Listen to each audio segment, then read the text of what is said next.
이 어린이 말씀으로 되어 있는데, 어린이들 앞으로, 예, 어린이들 앞으로 나오세요.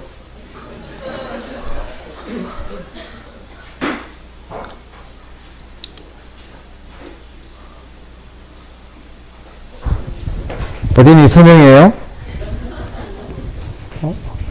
우리 관악교회는 딸이 귀한 지원이네요. 딸도 있습니까? 예. 예, 어서오세요.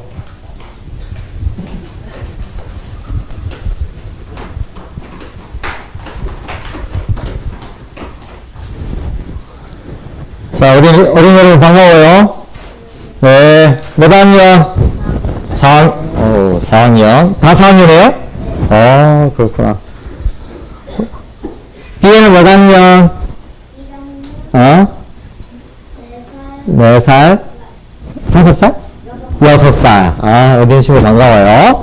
오늘 목사님이 예배에 대해서 설명할 텐데, 예수님 오시기 전에 구약의 이스라엘 백성들은 어떻게 예배드리고, 또 예수님 오신 다음에 신약의 이스라엘 백성들, 신약의 우리 교회들은 어떻게 예배드리는가 차이점을 설명할 텐데, 옛날에 예수님 오시기 전에 구약의 이스라엘 백성들은 아무 데서나 예배를 못 드려요. 반드시 뭐냐면 예루살렘에 있는 성전에 가서 예배를 드려야 돼요. 그래서 예루살렘 성전에 꼭 올라가서 예배를 드리고, 예배 드리러 성전에 올라갈 때도 아무것도 가져가면 안 되는 게 아니라 반드시 짐승을 가지고 가야 돼요. 소나 양이나 염소나 비둘기를 가지고 가요. 또 뭐냐면은 예루살렘 성전에는 제사장이 있어야 하나님께 반드시 예배를 드릴 수 있어요. 그런데 이제 예수님이 오셔서, 예수님 오신 다음에 예수님을 믿는 하나님의 백성들은 이제 예루살렘 성전에 안 가도 돼요. 그 다음에 짐승도 안 가지고 와도 돼요. 그 다음에 제사장이 없어도 돼요. 누구만 있으면 돼요? 예수님만 있으면 돼요. 자, 우리 어린이들 목사님 한번 따라 해볼까요? 예수님만. 잘 따라하는데. 예수님만으로 충분합니다. 우리 관악교 어린이들은 목사님 말씀 아주 잘 따라하네요. 자, 예수님만으로 예배드리기에 충분해요. 그래서 예수님만으로 충분하기 때문에 이제는 예수님과 함께 있는 것이 늘 예배예요. 어떤 사람은 예배를 잘 드릴까요? 어떻게 하면 우리가 예배를 잘 드릴까요?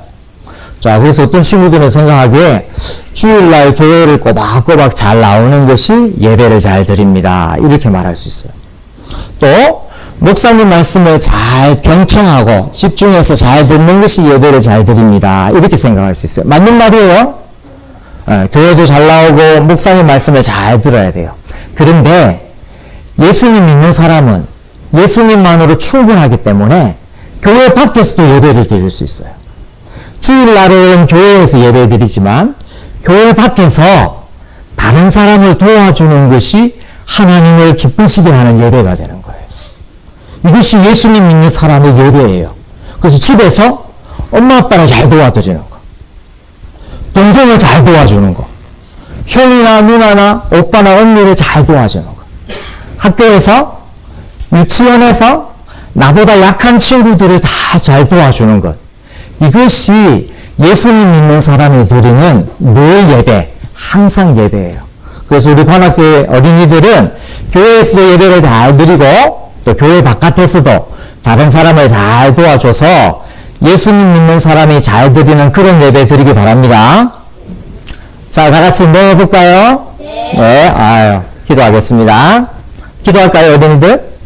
하나님 아버지, 우리 어린이들 이 시간에 예배에 대해서 말씀을 들었는데 교회 안에서 목사님 말씀에 집중하고 하나님을 뜨겁게 찬양해서 귀하게 드릴 뿐만 아니라 교회 바깥에서도 예수님만으로 충분하기 때문에 그 예수님을 의지하여 다른 사람을 섬기는 것이 예배인 것을 알고 삶 속에서도 예배를 드리는 복된 하나님의 자녀들 다 되게 하여 주시옵소서. 예수님 이름으로 기도드립니다. 아멘. 관악교 어린이들 목사님 말씀 잘 들어줘서 고마워요. 이제 자기 자리로 가세요.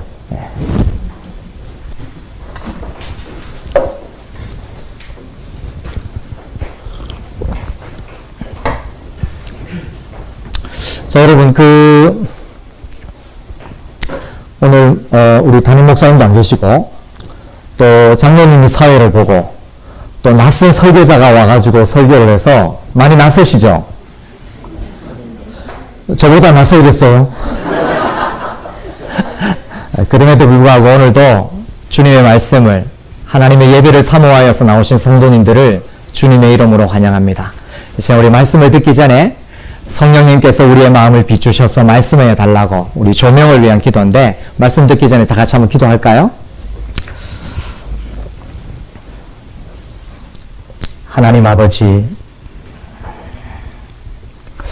우리가 우리 자신을 돌아볼 때에 아무리 돌아보고 아무리 꼼꼼하게 따져봐도 하나님 앞에 나올 수 있는 아무런 자격도 없고 공로도 없는데, 영문 밖에서 고난을 당하신 주 예수님을 의지하여 나오게 하여 주셨습니다. 이 은혜와 사랑에 감사하며 그런 사랑을 베푸신 성삼위 하나님을 기리고 성삼위 하나님으로부터 나오는 말씀을 듣고자 합니다. 성령님, 사람이 말하지만 하나님이 말씀하여 주시고 하나님께서 기록된 말씀을 통하여 성령의 조명하에 우리 마음을 비추셔서 말씀을 깨닫게 하시고 말씀을 믿게 하시고 말씀대로 살게 하여 주시옵소서. 예수님 이름으로 기도드리옵나이다. 아멘.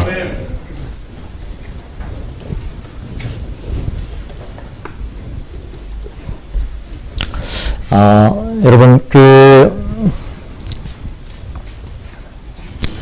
10월에는 많은 기념일들이 있습니다. 예전에 또 예전부터 우리 10월 달에는 많은 기념일, 공휴일이 있는데요. 우리 국군의 날도 있고, 또 개천절도 있고, 또 뭐가 있습니까?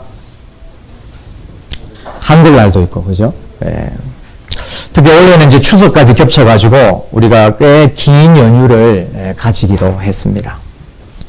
그런데 세상 사람들은 주목하지 않지만 우리 기독교인들이 기억하는 10월의 기념일이 또 하나 더 있는데, 10월 31일이 바로 종교개혁 기념일입니다.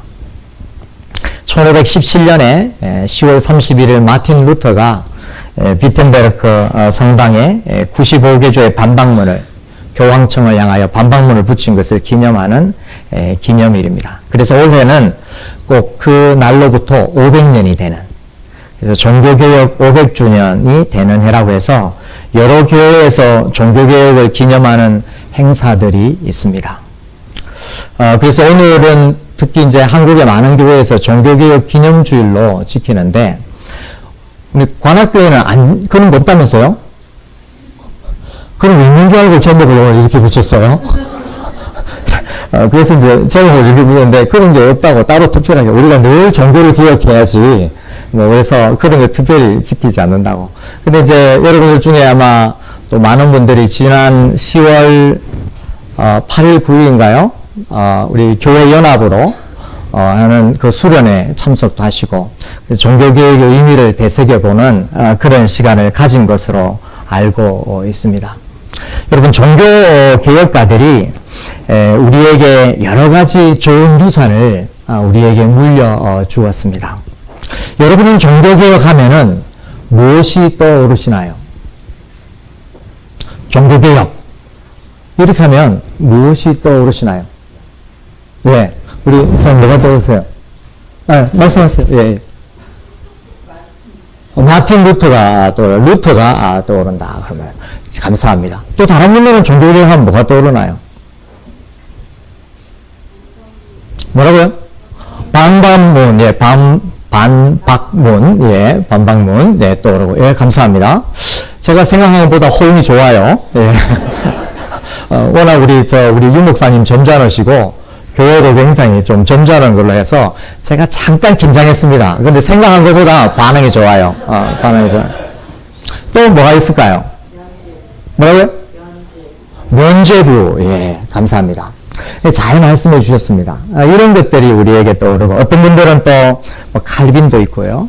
또 이신칭이라고 하는 교리도 있고, 또 우리가 수련회 때 여러분들이 아마 들었을 오직 믿음, 오직 은혜, 오직 시리즈가 있습니다. 이런 것들도 떠오르는 분도 있을 텐데, 저는 오늘 종교개혁의 여러 의미 중에서 이 만인 제사장이라는 교훈을 한번 살펴보고자 합니다.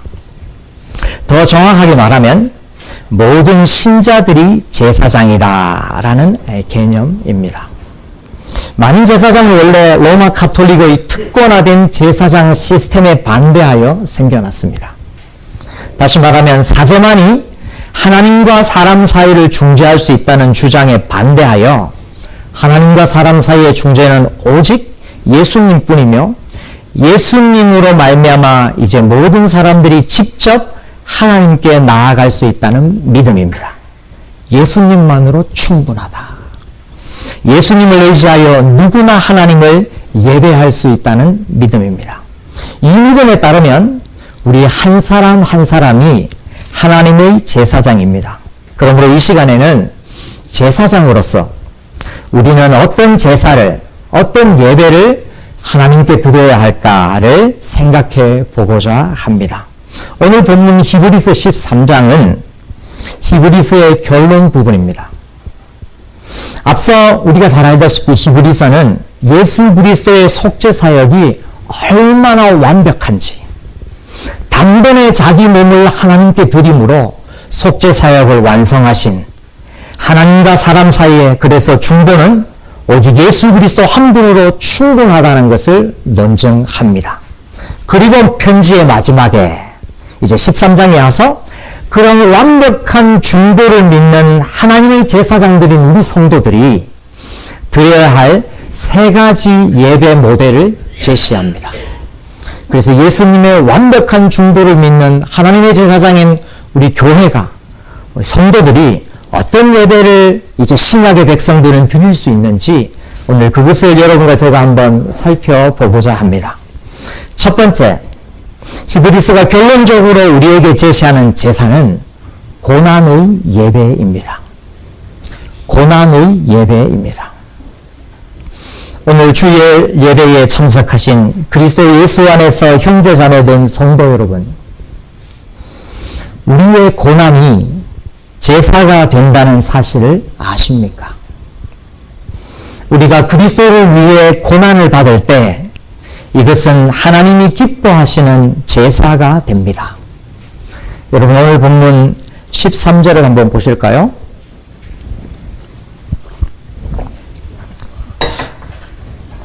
저는 그 설교 중에 성도들과 함께 성경을 자주 봅니다. 그래서 성경을 이곳저곳 찾으면서 보거든요. 여러분들이 조금 수고스럽더라도 오늘 한 주만 그러니까 좀 양해를 해주시기 바랍니다. 먼저 13절을 다 같이 한번 읽어보겠습니다. 시작. 그런즉 우리도 그의 능력을 짊어지고 영문 밖으로 그에게 나아가자. 여러분 보니까 우리 관악교회는 성경을 개역 한글 성경을 쓰시는 것 같아요. 그죠? 저는 개역 개정을 쓰는데 혹시 합독하다가 조금 말이 틀리더라도 그렇게 양해해 주시기 바랍니다. 자, 여러분이 가지고 가신 성경은 우리도 그의 능력을 짊어진다 그랬는데, 이제 제가 가진 성경은 그의 치욕을 짊어지고 영문 밖으로 그에게 나아가자 합니다. 이 나아가다라고 하는 이 프로스 엘코마이라고 하는 이 단어는 이 히브리서에서 자주 예배를 드리다, 예배 드리러 나아가다라고 할 때 자주 쓰이는 단어입니다. 자, 여러분, 이제 지금부터 우리가 성경을 한번 찾아보겠습니다. 자, 여러분, 히브리서 4장을 한번 보실까요? 히브리서 4장. 혹시 성경을 찾는 것이 힘드신 분은 가만히 듣고 계셔도 됩니다. 히브리서 4장 16절.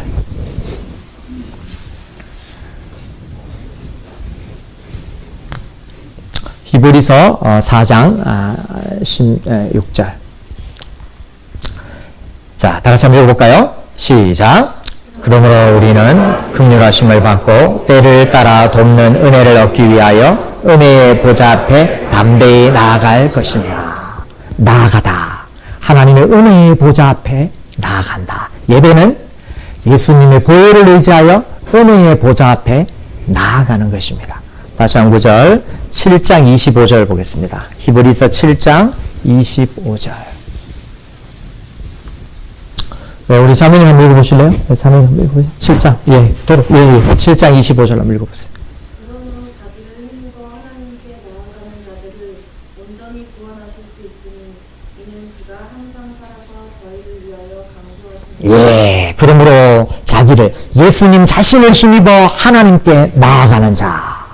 하나님께 나아가는 자는 예수님이 온전히 구원하실 수 있다라는 표현입니다. 10장을 한번 보실까요? 10장 1절. 그 옆에 우리 성경을 읽어주시겠습니까? 율법은 장차 오는 좋은 일의 그림자요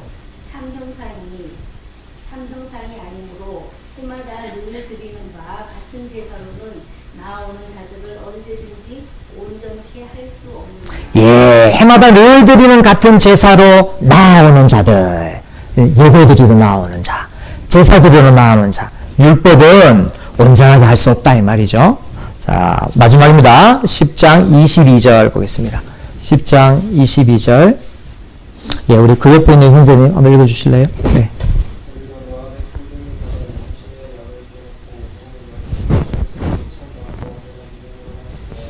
참 마음과 온전한 믿음으로 하나님께 나아가자.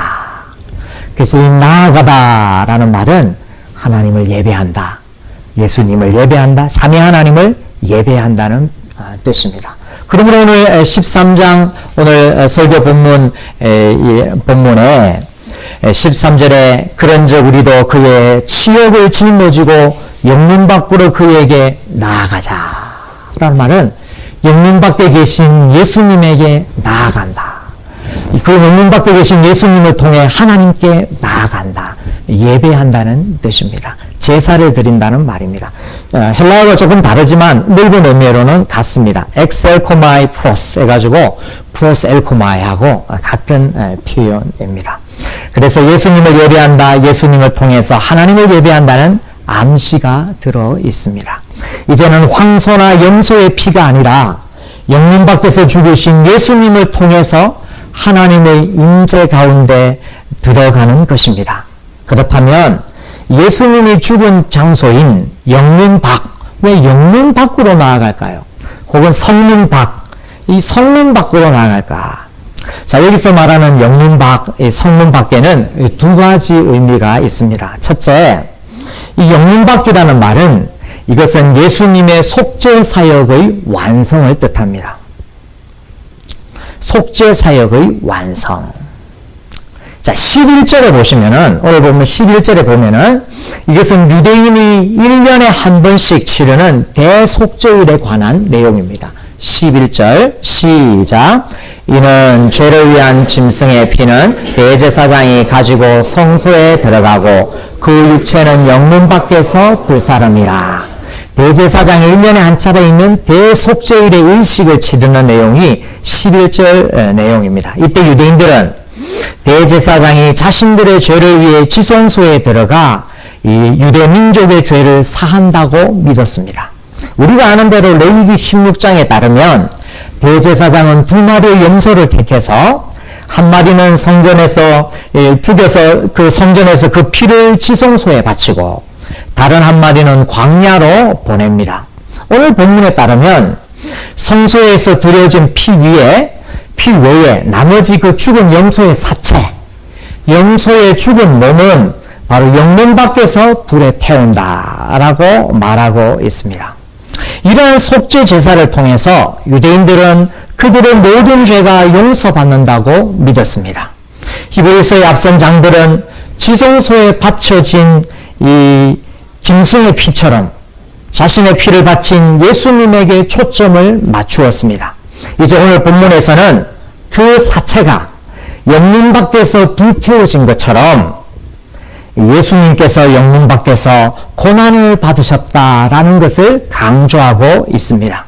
친히 대제사장이며 온전한 희생제물이신 예수님이 자신의 피를 하늘 성소에 바치신 것은 물론이거니와 영문 밖에서 자신의 몸을 들이심으로 대속죄일의 제사를 완성하셨습니다. 그러므로 이제 우리는 더 이상 염소나 양을 드리지도 황소를 드리지도 않습니다. 예수님께서 온전한 제물과 대제사장이 되셔서 속죄사역을 완성하셨기 때문입니다. 따라서 영문 밖에서 죽으신 예수님은 대속죄사역의 완성을 뜻합니다.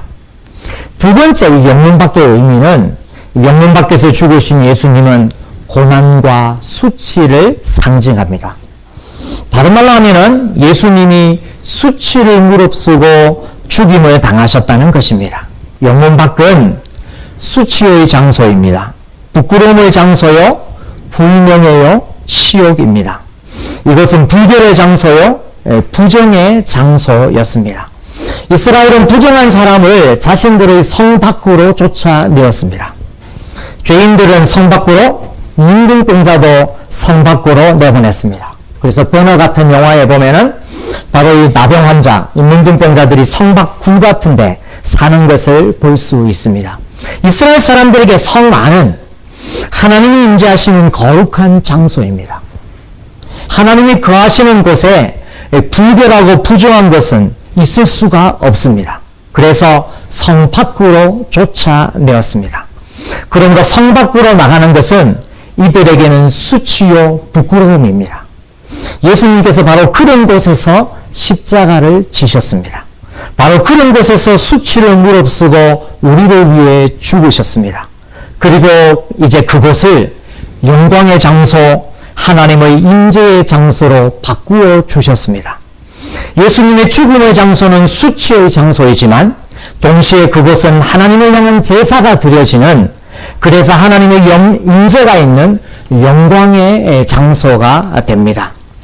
이는 1차적으로 유대인의 유혹을 받던 히브리서 수신자들에게 기독교 제사의 우월성을 나타내는 표현입니다.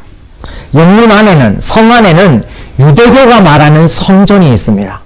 짐승 제물이 있습니다. 레위 제사장이 있습니다. 그런데 이제 바로 그곳을 벗어나 예수님이 죽으신 영문 밖으로 나가라고 하십니다. 그곳에 온전한 제사가 드려질 수 있기 때문입니다. 사람들이 보기에는 수치의 장소일지라도 그곳은 실제로 하나님이 임재하시는 장소이기 때문입니다.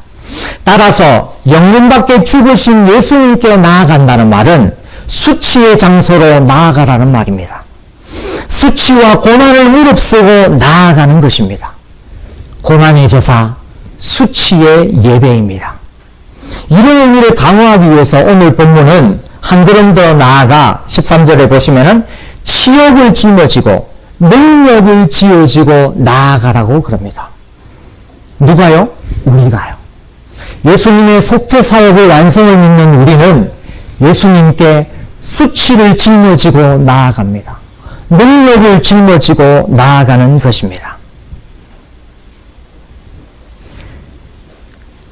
이 고난을 의미하는 말이죠. 우리가 예수님을 통해서 하나님께 온전한 제사를 드릴 때에 치욕을 짊어지고 제사를 드린다는 말입니다. 다시 말하면 그리스도를 위해서 당하는 부끄러움, 수치, 그리스도를 위해서 당하는 어려움, 이것과 예수님을 통한 새로운 제사는 불가분의 관계가 있다는 말입니다.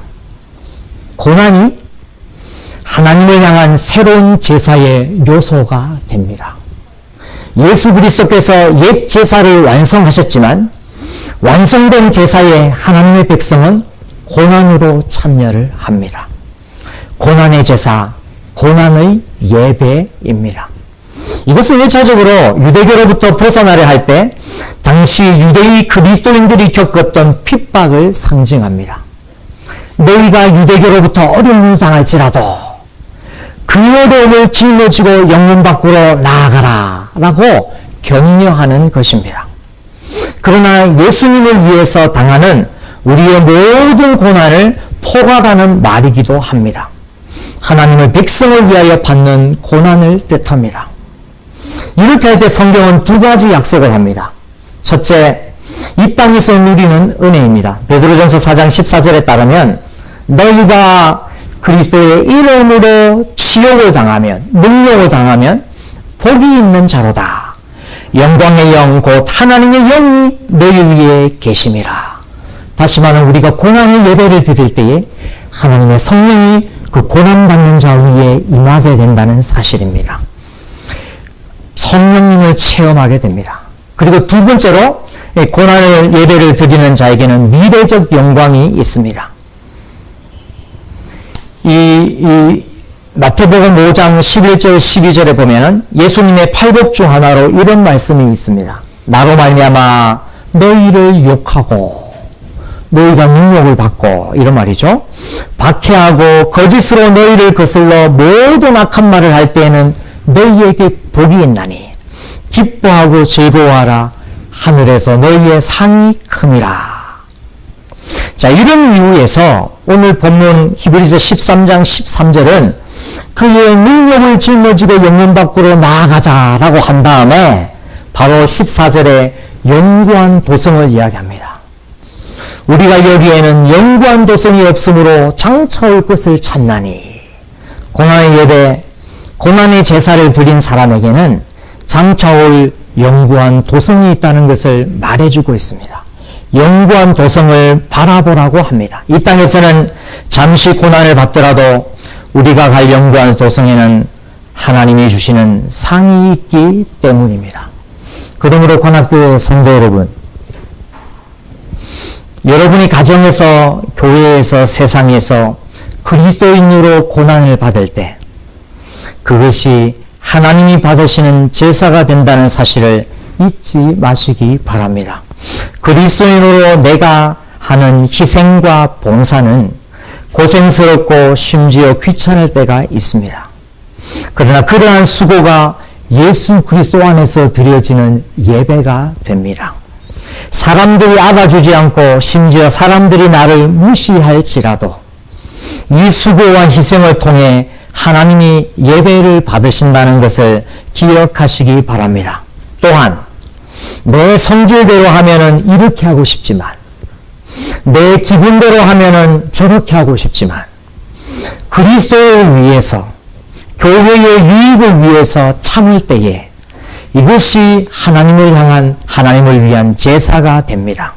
하나님이 기쁘게 받으시는 예배가 됩니다. 그 예배에 하나님이 임재하시고 영광을 받으실 것입니다. 하나님께서 영구한 도성에서 우리에게 상을 베푸실 것입니다. 오늘 이 자리 예배에 참석하신 청년 여러분, 만약 여러분이 공부하는 것이 여러분의 직장 생활에 삼위 하나님의 영광을 위한다는 분명한 목표의식이 있다면 여러분이 고난당할 때 하나님이 그 예배를 받으신다는 것을 기억하시기 바랍니다. 교회의 직분자 여러분, 여러분의 교회를 향한 희생과 수고에 감사드립니다. 직분자의 희생과 수고를 하나님께서 그 예배를, 그 제사를 기쁘게 받으실 것입니다. 제가 아는 한 집사님은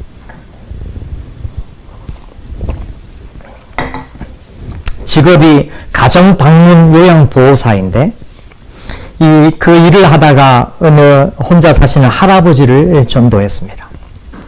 이 집사님 부부가 매주 주일 아침이면 이 할아버지 댁으로 찾아가서 모시고 오고 다시 예배를 마치면은 이 할아버지를 이제 댁으로 돌려드립니다. 성도의 예배는 예배당 안에서 끝나는 것이 아니라 이분을 데리고 올 때부터 시작하고 이분을 데리고 모시다 드릴 때도 예배는 지속되는 것입니다. 다른 사람을 향한 희생과 수고가 오늘 우리가 짊어져야 할 영문 밖에 계신 예수님께 나아가야 할 예배가 되는 것입니다. 제가 아는 또 한 분은 이 리모델링 공사를 하는 사장님인데 어느 날 교회 소그룹 모임에서 이런 삶을 나누었습니다. 그날 주일 예배 설교 요지가 성도의 거룩한 삶이었습니다.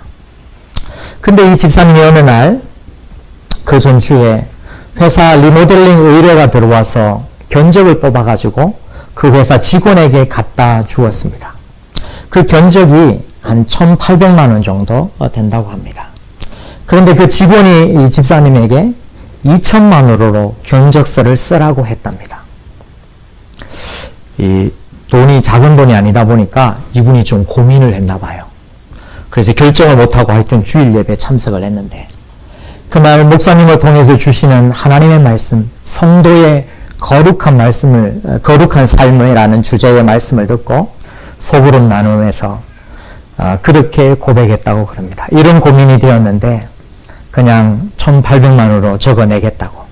그래서 그 직원이 받으면 받는 것이고 거절하면은 그 손해는 감수하겠다고. 성도 여러분, 하나님의 백성의 거룩한 삶이, 그 희생이, 그 손해가, 때로는 그 고난이 바로 하나님이 받으시는 예배가 되는 것이고 영문 밖에 우리가 짊어지고 가야 할 바로 능력이 되고 치욕이 되는 것입니다. 관악교회 성도 여러분, 여러분은 하나님을 어떻게 예배하십니까? 하나님 예수 그리스도의 속죄사역의 완성을 믿는 하나님의 백성의 새로운 예배의 모습은 고난의 예배, 고난의 제사입니다. 자, 두 번째 예배의 모델을 한번 살펴보겠습니다. 13장 15절입니다. 13장 15절. 우리 다 같이 한번 읽어볼까요? 시작. 그러므로 우리는 예수로 말미암아 항상 찬송의 제사를 하나님께 드리자. 이는 그 이름을 증언하는 입술의 열매니라. 자, 두 번째, 예수님의 속죄사역의 완성을 믿는 하나님의 백성들이 새롭게 드려야 할 예배의 종류는 찬양의 제사, 찬양의 예배입니다. 우리는 제사장으로서 찬양의 제사를 하나님께 드려야 합니다. 하나님의 이름을 높이는 것입니다. 그리스도의 이름을 높이는 것입니다. 삼위 하나님의 이름을 높이는 것입니다. 우리가 그분의 이름을 높일 때 하나님은 기뻐하십니다. 우리가 그분의 이름을 고백할 때 하나님이 기뻐하십니다. 오늘 15절 여러분 좀 전에 우리가 읽은 본문에 보면 예수 그리스도 말미암아 라는 표현이 나옵니다. 이것은 우리가 예수님을 통해서 하나님께 예배를 드린다는 말입니다. 예수님을 통하지 않고는 하나님께 예배를 드릴 수 없다는 말이죠. 그래서 앞서 말씀드린 바와 같이 예수 그리스도 안에서 제사가 완성되었다는 말입니다. 그런데 여러분, 언제 이 예배를 드립니까? 오늘 보면은 예수님을 통해서 하나님께 예배를 드린다고 하는데 언제 예배를 드립니까? 아니, 성경 본문에 나와 있습니다. 언제 예배를 드립니까? 항상. 우리가 드려야 할 제사는 항상 드리는 것입니다. 주일에만 드리는 것이 아니고 항상 드리는 것입니다. 지속적으로 드리는 것입니다. 다른 말로 하면 우리의 일상에서도 찬양의 제사를, 찬송의 제사를 드리는 것입니다. 누구에게 드립니까? 오늘 보면은 하나님께 드리자. 어떻게 드리는 것입니까? 입술로 드립니다. 입술로 드립니다. 어떤 분들은 사람이 마음이 중요하지, 그 입으로 하는 것이, 말로 하는 것이, 노래로 하는 것이 뭐가 중요하냐고 반문할 수 있습니다. 그러나 성경은 둘 다를 이야기합니다. 마음으로 고백하며 입으로 찬양하는 것입니다. 요약하면 찬양의 예배는, 찬미의 제사는 예수님을 통하여 하나님께 입술로 항상 그분의 이름을 성령 안에서 높여드리는 것입니다. 그러므로 그리스도 안에서 성령으로 드려지는 새로운 예배는 성전도 필요 없고 제사장도 필요 없고 제물도 필요 없습니다. 오직 그리스도 그분의 이름을 의지하면 됩니다. 하나님 그분의 이름을 높이며 성령 안에서 예배를 드리면 되는 것입니다. 이 예배는 또한 감사의 예배입니다. 사실 오늘 본문에 여러분 성경에는 찬미로 되어 있는데 이게 이제 세번역에서는 찬송의 제사 이렇게 말을 하거든요. 이 찬미, 찬송을 뜻하는 이 아이네시스라는 이 헬라 말은 구약 성경에서는 어떻게 번역되냐면은 이 히브리 말로 토다라는 이 히브리 말의 번역인데, 원래 이 토다라는 히브리 말의 이 첫 번째 의미는 감사하다는 말입니다. 감사하다는 말입니다. 즉 히브리인들은 어떻게 믿었냐 하면은 하나님을 찬송하고 하나님을 찬양하는 가장 기본적인 것은 뭐냐면 하나님께 감사하는 것이라고 믿었습니다. 하나님을 감사하는 것이 하나님을 높이는 것이라고 믿었던 것입니다. 다른 말로 하면 하나님을 향한 감사를 어떻게 표현하냐면 찬송으로 표현하는 것입니다. 그래서 우리의 찬양 속에, 우리의 찬송 속에 하나님께 감사하는 것, 또한 감사하는 마음으로 하나님을 찬양하는 것이 중요합니다. 이것은 또한 고백의 예배입니다.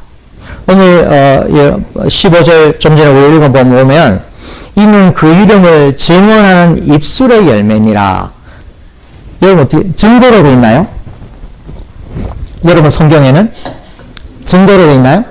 증거, 증언 이렇게 되어 있는데 이 증거, 증언이라는 말은 그 히브리서 다른 데에서는 뭐냐면 믿는 돌이 이렇게 되어 있습니다.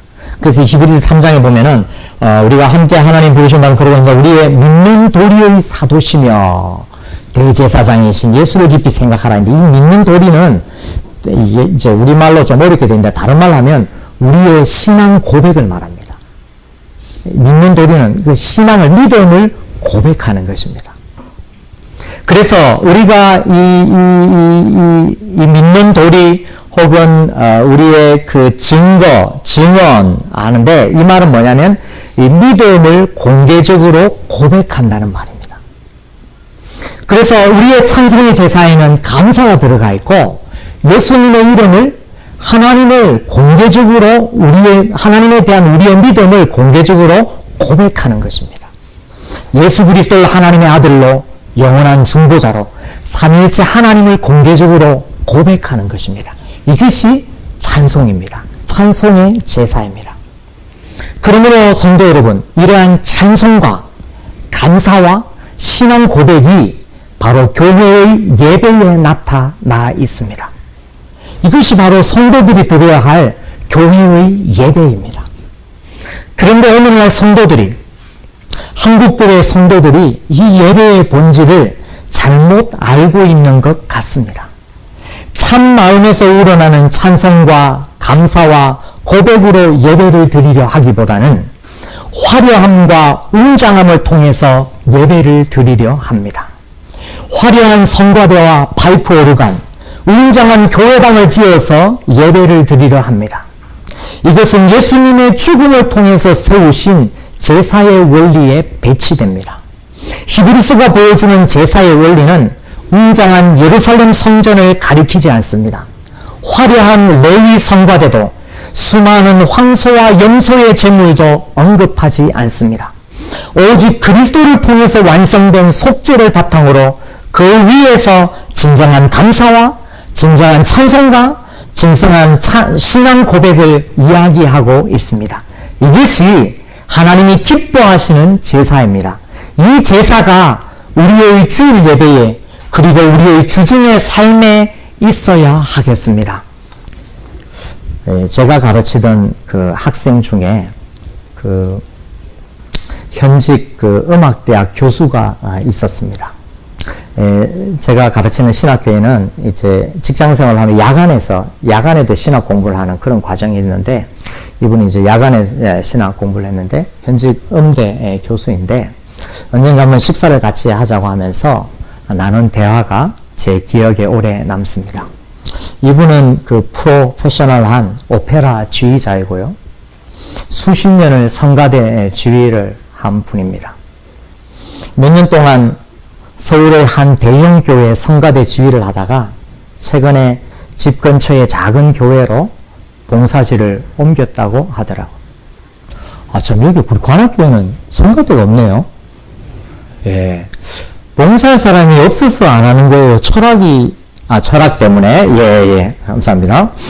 대형 교회에 있을 때 본인이 지휘하는 성가대 대원이 600명이라고 그러더라고요. 그리고 이제 부활절이나 성탄절 연합성가대 보면 이제 1, 2, 3, 4, 막 연합성가대 하냐. 본인이 지휘하는 성가대원이 1,400명이래요. 예. 근데 이제 이분이 거기로 이제 사임하고, 그때 저하고 대화할 때, 최근에 자기가 교회를 옮긴, 집 근처에 작은 교회를 옮겼는데, 지금 성가대원이 40명이라고 그래요. 그래서 제가 그분에게 물어봤습니다. 1,400명 지휘할 때 하고, 40명 지휘할 때 하고, 뭐가 다르냐고. 기분이 뭐 좀 다르더냐고. 그랬더니 그분이 딱 한마디 하더라고요. 저에게, 교수님, 너무 좋습니다. 너무 좋습니다. 그 말 한마디 딱 하더라고요. 사람이 많으면은 더 좋은 찬양이 되고, 규모가 작으면은 덜 좋은 찬양이 되는 것이 아니라는 말이죠. 찬양 자체가 너무 귀하고 좋다는 말 아니겠습니까? 하나님을 향한 찬양의 제사는 외모의 화려함이나 규모의 웅장함에 있지 않다는 것입니다. 오늘 내가 진심으로 감사하고 하나님을 높일 때 하나님이 기뻐하시는 찬양이 되는 것입니다. 관악교회 성도 여러분, 여러분은 어떤 예배를 드리십니까? 신림동 고시촌 이 복잡하고 불편한 곳에 왜 오시는 것입니까? 이 PC방 위에 이 3층에서 우리는 지금 뭘 하고 있는 것입니까? 바로 진정한 예배를 사모해서 오시는 것 아닙니까? 오직 예수 그리스도 안에서 진심으로 드려지는 찬양과 감사와 고백의 제사를 드리기 위해서 우리는 오늘도 여기에 모여 있는 것입니다. 그러므로 예수님의 속죄 완성을 믿는 백성들이 드려야 할 두 번째 예배, 찬양의 제사, 찬양의 예배입니다. 마지막 세 번째 예배의 모습, 제사의 모습을 살펴보겠습니다. 세 번째는 16절에 나와 있습니다. 다 같이 한번 읽어볼까요? 시작. 오직 선을 행함과 서로 나누어 주기를 잊지 말라. 하나님은 이 같은 제사를 기뻐하시느니라. 세 번째 제사는 나눔과 구제의 제사입니다. 나눔과 구제의 제사. 예수님의 속죄 사역의 완성을 믿는 신약의 백성들이, 신약의 교회가 드려야 할 세 번째 예배의 모습은 나눔의 제사입니다. 나눔의 예배입니다. 내가 가진 것으로 다른 사람을 섬기는 것입니다. 내가 가진 것을 다른 사람과 나누는 것입니다. 헬라어로 오늘 보면 여러분 여기 오늘 본문 보면 선을 행하다라는 말이 나옵니다. 유포이아라는 말인데 신약 성경 아무 데도 쓰이지 않고요. 오직 여기만 쓰이는 말입니다. 이 말은. 그런데 이와 같은 언어의 단어가 마가복음 14장에 나오는데요. 여러분 마가복음 14장을 우리 한번 보실까요? 마가복음 14장 7절.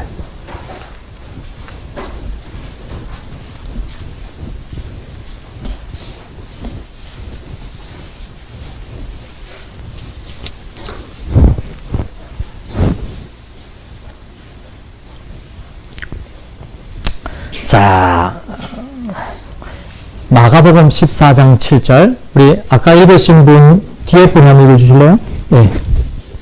가난한 자들은 항상 너희와 함께 있으니 아무 때라도 원하는 대로 도울 수 있거니와 나는 너희와 항상 함께 있지 아니하노라. 예, 감사합니다. 예수님 하신 말씀인데 여러분 보세요. 가난한 자들은 항상 너희와 함께 있으니 아무 때라도 원하는 대로 도울 수 있거니와, 이게 유포야, 선을 행한다와 같은 어원입니다. 그래서 가난한 자를 돕는 것이 선을 행하는 것입니다. 가난한 자를 도와주는 것이 선을 행한다. 자, 그래서 다시 우리가 본문에 돌아오면 히브리서 13장 16절을 보면 오직 선을 행함과, 그 다음에 또 어떤 말이냐면 서로 나누어 주기를 잊지 말라 하는데, 서로 나누어 주다, 이거는 여러분들이 거의 대부분의 성도들이 다 아는 헬라 말입니다. 이 서로 나누어 준다는 말이 헬라어로 뭐냐면은 코이노니아입니다. 코이노니아. 고개를 끄덕이시는 분들이 있는 거 보니까 헬라어 말이 좀 되시네요. 역시 관학교 수준이 대단합니다. 예, 코이노니아인데, 근데 여러분 우리가 이거 코이노니아를 평소에 어떻게 쓰냐면 친교의 의미로 많이 씁니다. 코이노니아라는 말은 친교의 뜻입니다. fellowship의 뜻이 있습니다. 그래서 예전에 1990년도에 나온 표준 세번역이라는 성경이 예전에 있었어요.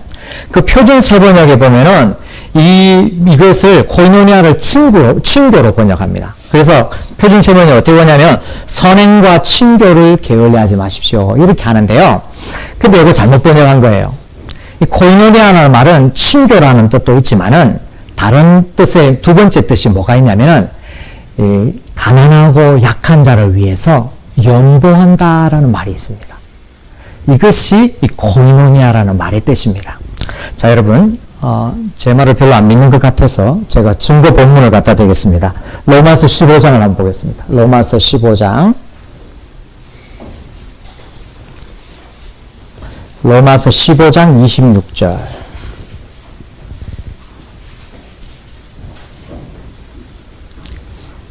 로마서 15장 26절. 네, 그 옆에 분이 한번 읽어주실래요? 네. 근데 마게도냐와 아가야 사람들이 예루살렘 성도들은 가난한 자들을 위하여 기쁘게 얼마를 긍정하였습니다. 기쁘게 얼마나 뭐라고요? 네? 동정, 그렇게 나옵니까? 요거 이제 세번역에서는, 개혁 개정에서는 뭐냐면은, 연보하였습니다. 이렇게 나와요. 동정하였습니다. 연보하였습니다인데, 헬라말이 뭐냐면, 코이노니아 하였습니다. 이렇게 나와요. 코이노니아 하였습니다. 그래서 코이노니아의 다른 뜻은 뭐냐면, 약하고 소외된 자를 위하여 도와주는 것. 구제의 의미가 있습니다. 물질적인 구제, 물질을 서로 나누는 것입니다. 그러므로 오늘 본문, 히브리서 본문에서 나오는 세 번째 예배는, 성도들이 드려야 할 세 번째 예배는 예수 그리스도 안에서 성령으로 말미암아 나눔과 구제를 실천해서 하나님께 예배드리는 것입니다. 자기 물질을 나누어서 약하고 소외된 사람들을 돌보는 것입니다. 약하고 소외된 이웃을 보살피는 것입니다. 오늘 본문의 13장, 히브리서 13장 16절 보면 이 같은 제사를 하나님이 기뻐하신다라고 말합니다. 그런데 여러분 참 특이해요. 히브리서 말씀이 참 특이한데요. 하나님이 기뻐하신다 혹은 하나님을 기쁘시게 한다는 말이 히브리서에 딱 2번 나오거든요. 딱 2번 나옵니다. 여기 오늘 본문 16절에 나오고요. 첫 번째가 어디 나오냐면 우리가 잘 아는 본문입니다. 믿음이 없이는 기쁘시게 못하나니. 그 유명한 본문이 있죠. 그 다음 뭡니까? 하나님께 나아가는 자는 반드시 그가 계신 것과 그가 자기를 찾는 자들에게 상 주시는 이심을 믿어야 할지나. 믿음이 하나님을 기쁘시게 하는 것입니다. 근데 오늘 히브리서에 딱 2번 쓰이는 하나님을 기쁘시게 하는 것이 첫 번째는 믿음이고 또 다른 것은 뭐라 그래요? 구제하는 것. 나누어 주는 것. 약한 자들과 자기의 삶을 나누고 자기의 시간을 나누고 자기의 물질을 나누는 이 제사를 하나님이 기뻐하시느니라.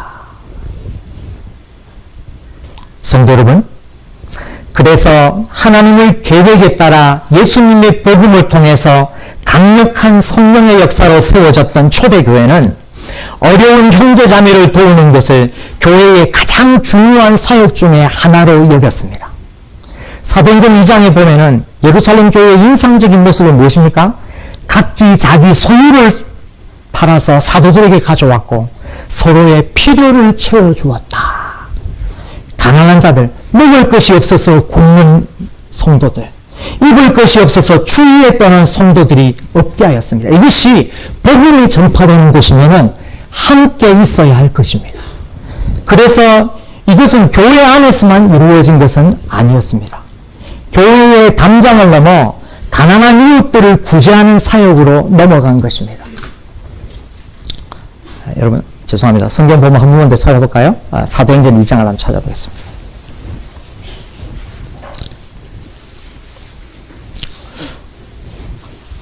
오늘 성경을 많이 찾아서 죄송해요. 2장 45절 시작. 재산과 소유를 팔아 각 사람의 필요를 따라 나눠주며. 그거 좀 전에 했고요. 제가 지금 드리고 싶은 말은 47절입니다. 47절 시작. 하나님을 찬미하며 또 온 백성에게 칭송을 받으니 주께서 구원받는 사람을 날마다 더하게 하시니라. 감사합니다. 자, 여기 보면은 하나님을 찬송하는데 온 백성에게 칭송을 받았어요. 왜 받았을까요? 온 백성이 교회를 칭찬한 거예요. 왜 칭찬했을까요? 아무 짓도 안 했는데 그냥 잘했다고 칭송할까요? 그렇지 않고요. 여기에는 뭐가 이 행간에 있냐면요. 온 백성에게 칭송을 받으니 이거는요 헬라말로 두 가지 의미가 다 가능해요. 다른 말로 하면 온 백성에게 호의를 베풀다 이렇게 해석도 가능하고요. 온 백성에게 칭송을 받다 이런 뜻으로 해석돼요. 근데 이게 다른 말이 아니에요. 온 백성에게 호의를 베풀었기 때문에 온 백성이 교회를 칭송한 겁니다. 그래서 가난한 사람, 약한 사람을 도와주는 게 교회의 위탈을 넘어서 주의 이웃에게까지 이 도와주는 사역을 했기 때문에 백성들의 칭송을 받는 것입니다. 이것이 강력한 복음 전파에 세워진 예루살렘 교회의 또 다른 특징입니다. 이게 얼마나 강력하게 일어났냐 하면요. 이 도와주는 것 때문에 싸웠어요, 서로. 사도행전 6장에 보면은 구제에 빠지는 과부들이 구제에 빠져가지고 서로 헬라파 유대인과 히브리파 유대인들이 싸웁니다. 그래서 교회에서는 사도들이 뭐라고 결정하냐면은 가난한 사람을 구제하는 사역만을 위해서 특별한 직분을 만들었어요. 그게 뭐냐면 스데반과 빌립을 비롯한 7명의 사역자들입니다. 얼마나 이 도와주는 사역이 강했으면 이 사도행전에 이 초대교회 예루살렘 교회에 이런 사역자를 세우는 것입니다. 왜 도와주는 사역이 중요해요? 예배이기 때문에. 나눔과 구제가 하나님을 향한 새로운 예배, 새로운 제사가 되기 때문입니다.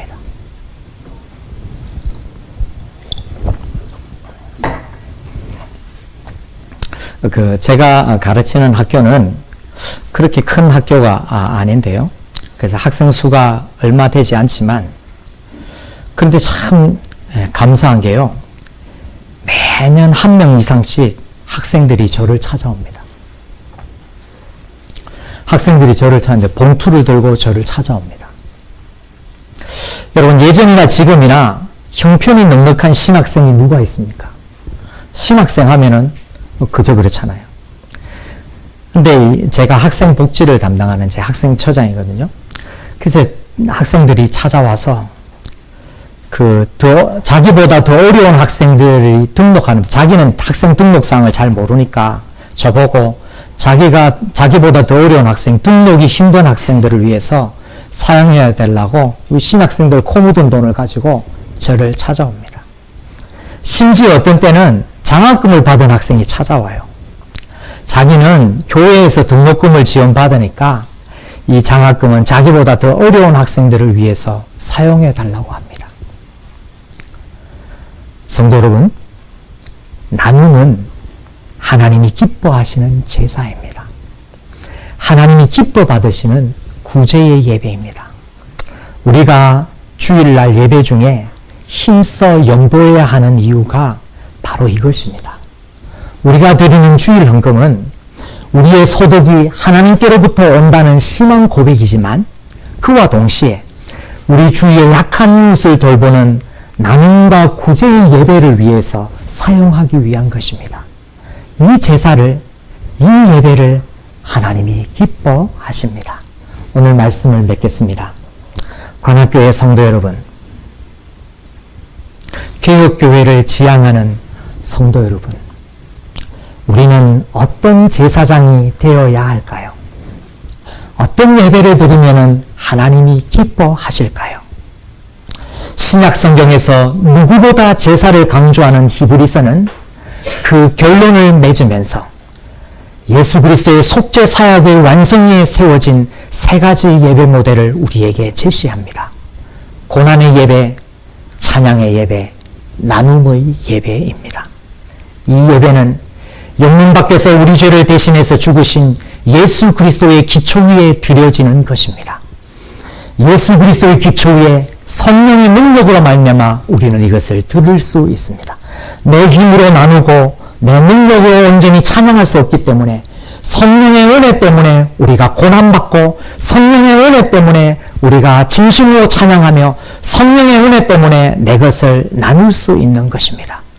그것에서 영문 밖에서 온갖 수치와 고난을 무겁쓰고 우리를 대신해서 죽으신 예수님, 그분이 예배를 받으시고 그분을 통해서 하나님이 영광을 받으시는 것입니다. 그래서 바라기는 이 예수 그리스도의 속죄 사역 완성을 믿는 성도들은 성령 안에서 고난의 제사, 찬양의 제사, 그리고 나눔의 제사를 통해서 하나님이 기뻐하시는 예배를 드리는 복된 성도들이 되시기를 주님의 이름으로 축원합니다. 아멘. 같이 한번 기도하겠습니다.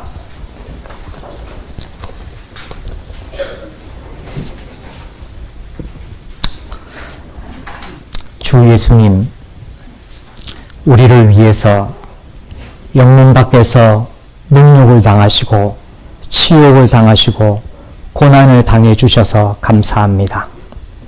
하나님 아버지, 우리의 구원을 위해서 아들을 그러한 고난의 자리로 보내어 주셔서 감사합니다. 성령님, 그 고난이 우리의 마음속에 믿어지게 해주셔서 감사합니다. 성삼위 하나님께 감사를 올리오며 이러한 감사와 함께 우리의 삶을 주님 앞에 제사로 드리기를 원합니다.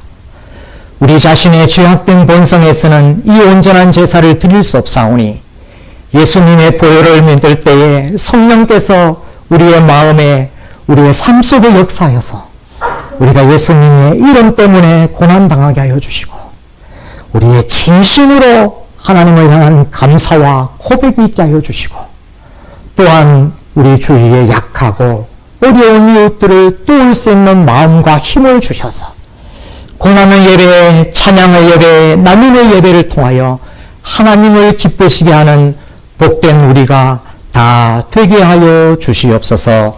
예수님 이름으로 기도드리옵나이다. 아멘.